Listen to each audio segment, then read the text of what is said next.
मित्रांनो, सरळ व्याज आणि चक्रवाढ व्याजचा अशा पद्धतीचा प्रश्न आला, जास्त डोकं लावायची गरज नाही मित्रांनो.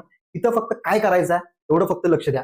तर मित्रांनो दिले काय तुम्हाला चक्रवाढ व्याज आणि सरळ व्याज मधला फरक दिलेला आहे. तर असं असेल तर काय करायचं बघा, 280 ठेवलं, 280 घेतलं, फरक गुणिले मित्रांनो काय करायचं, गुणिले काय करायचं, 10 तुम्हाला 10% दर दिलेला आहे. 10% टक्के चिन्ह काढण्यासाठी 100 घेतो ना आपण, म्हणजे 10 छेदामध्ये ठेवा आणि अंशामध्ये 100 ठेवा.